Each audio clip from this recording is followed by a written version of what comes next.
Bite of Joy में आप सबको बहुत बहुत खुश आमदीद। For English please follow written instructions. आज हम बनाएंगे बहुत ही मज़ेदार टर्किश ब्रेड। इसे बनाना बहुत ही आसान है और ये बहुत ही जल्दी बन के तैयार भी होती है। और बहुत सी मज़ेदार रेसिपीज़ के लिए हमारे YouTube channel Bite of Joy को ज़रूर सब्सक्राइब कीजिएगा। तो यहाँ पे सबसे पहले हमने लिया है 3/4 कप नीम गर्म दूध। वज़न के हिसाब से ये तकरीबन 5 फ्लोइड आउंस के करीब है। और साथ ही में हम लेंगे 3/4 कप नीम गर्म पानी। तो इसे टेस्ट करने का बेहतरीन तरीका ये है कि आप उसमें उंगली डाल के चेक कर सकते हैं। बस इसे मुनासिब गर्म होना ही ज़रूरी है, ना तो ये कि ये बहुत ज़्यादा गर्म हो और ना ही बहुत ज़्यादा ठंडा। फिर हम लेंगे 1 पाउंड के करीब मैदा, 500 ग्राम के करीब, 1 छोटी चम्मच नमक और 2 बड़ी चम्मच एक्टिव ड्राई यीस्ट। तो ये तमाम चीज़ों को आप एक बोल में शामिल कर लें और इसे सबसे पहले हम एक फोर्क की मदद से अच्छी तरह से मिक्स कर लेंगे। तो इन्हें अच्छे से मिक्स करने के बाद हम इसमें जो नीम गर्म पानी और दूध रखा था वो इसमें शामिल कर देंगे। और बस इसी चीज़ का आपको हमेशा ध्यान रखना होता है कि कभी भी आप ब्रेड बनाएं या कोई भी रेसिपी में जिसमें यीस्ट शामिल हो तो उसमें जो भी आप लिक्विड्स डालते हो उसको प्रॉपर टेम्परेचर पे होना बहुत ही ज़रूरी है। तो बस इसे हमने पहले अच्छी तरह से फोर्क से पहले थोड़ा सा मिक्स कर लिया था और फिर अब हम यहाँ पे इसे हाथ से अच्छी तरह से गूंद लेंगे। साथ ही में हमने इसमें शामिल की हैं 3 बड़ी चम्मच ऑलिव ऑयल की। आप चाहें तो अपनी पसंद का कोई भी तेल इस्तेमाल कर सकते हैं। और बस इसे हमने अच्छी तरह से गूंद लेना है।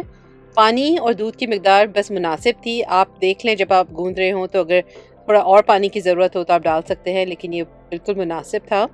और बस इसे आटा हमने इसी तरह से गूंदा है जिस तरह से हम रोटी का आटा गूंदते हैं।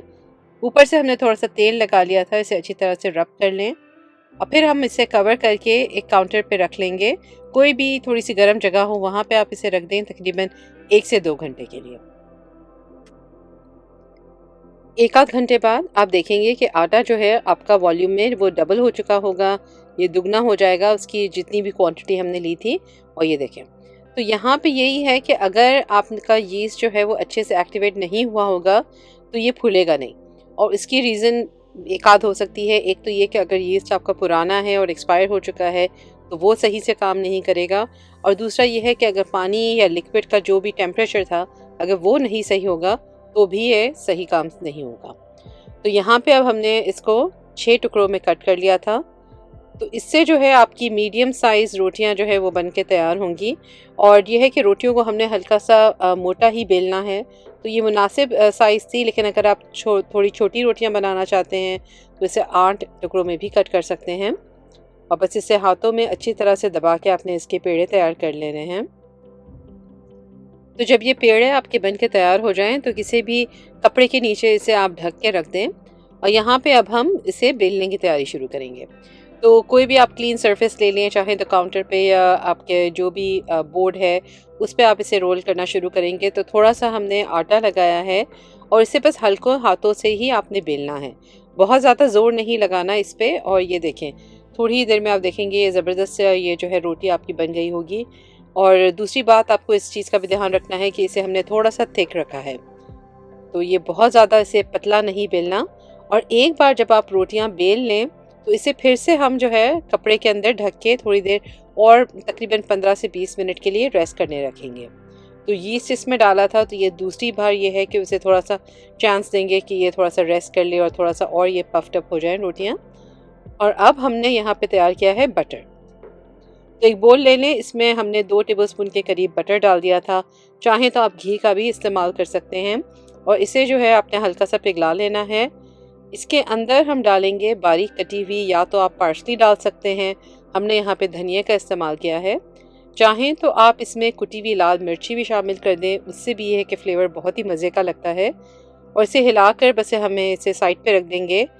अगर वेदर ठंडा हुआ और ये जम जाता है तो आप इसे थोड़ी देर के लिए माइक्रोवेव में रखें तो ये फिर से पिघल जाएगा। अब यहाँ पे हमने तवा लिया है और इसे आपने बस मीडियम आंच पे गरम करना है। तो जो रोटी हमने सबसे पहले बेल के रखी थी हम वो उसे तवे पे डाल देंगे। और नीचे डालने के बाद देखें, जब ये इसमें हल्के हल्के बबल्स आने शुरू हो जाएंगे तो हम इसे पलट देंगे। और इसे आप चमचे से या कोई भी टॉवल से हल्का हल्का दबाना भी शुरू करें और इसे बस हम पलटते जाएंगे और थोड़ी ही देर में आप देखेंगे कि ये ज़बरदस्ती, ये देखें, ये फूलनी शुरू हो जाएंगी।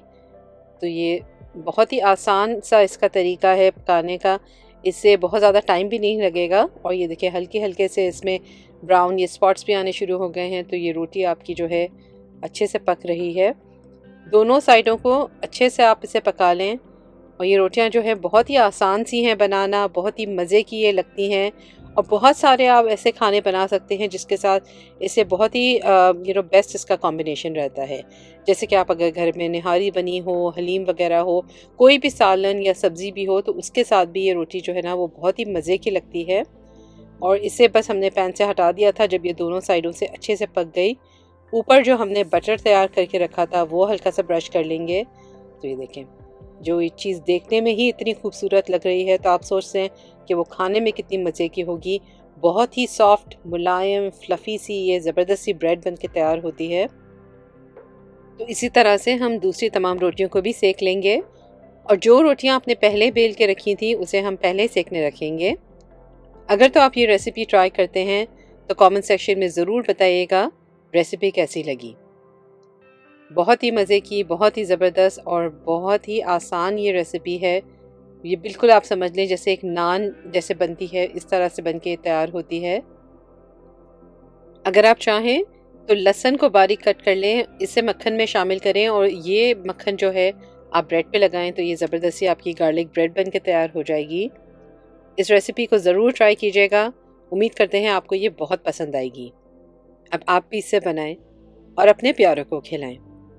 और बहुत सी मज़ेदार रेसिपीज़ के लिए हमारी YouTube channel Bite of Joy को ज़रूर सब्सक्राइब कीजिएगा।